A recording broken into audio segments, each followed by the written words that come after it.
سلام له خورشید تر دې مهاله وروستي خبرونو ته ښه راغلاست.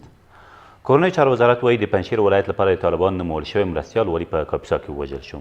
دغه کس چې عبدالاحد نومېده او په ذوالفقار مشهور و، تېره شپه د کاپیسا ولایت د نجراب ولسوالۍ په انګرانو سیمه کې د پولیسو په ځانګړو عملیاتو کې وژل شوی دی.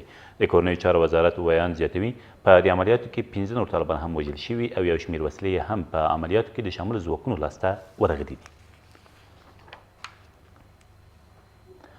12 طالبان په لوګر کې په دوو جلا جلا هوایي او ځمکنیو عملیاتو کې ووژل شول. د لوګر د امنیه قمندانۍ ویان شاپور احمدزی وایي دغه عملیات تېره شپه د پل علم ښار په الوزیو او د خوښۍ ولسوالۍ په دوبندي سیمو کې ترسره شوي دي. د نوموړي په وینا په دې پیښو کې یو سیمه ییز پولیس هم ټپي شوی دی. د هرات د زندهجان ولسوال شکر الله شاکر په یوې منچاودنه کې ووژل شو.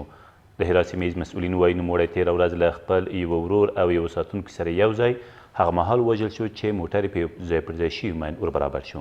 ویل کېږي په دې پیښه کې یو شمېر نور کسان هم ټپیان شوي دي. ولسمشر غني وایي تر څو چې افغان ځواکونه وي نو د افغانستان اسلامي جمهوریت به تلپاتې وي. ښاغلي غني تېره ورځ د هوایي ځواک قمندان د سوق او ادارې له نوي مرکزه د لیدنې پر مهال د افغان ځواکونو مسؤلین ته لارښوونه وکړه چې د سولې د خبرو تر پیلېدو پورې دې د دښمن پر ځپلو تمرکز وکړي.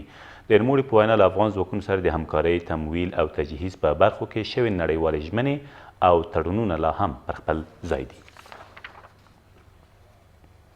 مخکیني ولسمشر حامد کرزي یو ځل بیا د افغانستان په اړه د امریکا د ولسمشر د مکررو خبرو په غبرګون کې خپل اعتراض څرګند کړ.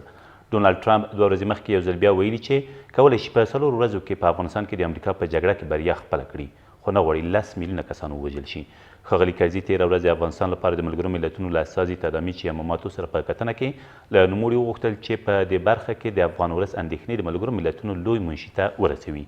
د امریکې ولسمشر 13 ورځې مخکې هم په ډاګه کړې وه چې کولی شي افغانستان د نقشې له مخې لرې کړي، چې دا څرګندونې یې هم د افغان ولس له توند غبرګون سره مخ شوې. او د افغانستان او نړۍ د آزادو سیالیو اتل نصرت حقپرست خپل برازیلي سیال د UFC د نړۍ د آزادو مبارزاتو په یو معتبر سازمان کې مات کړ.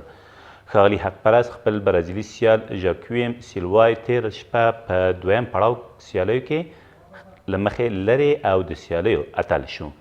دغه لوبه د امریکا د نیویارک ښار په پرودینشل سنټر لوبغالي کې ترسره شوې ده. دا تر دې مهاله وروستي خبرونه، تر بیا مو الله مل.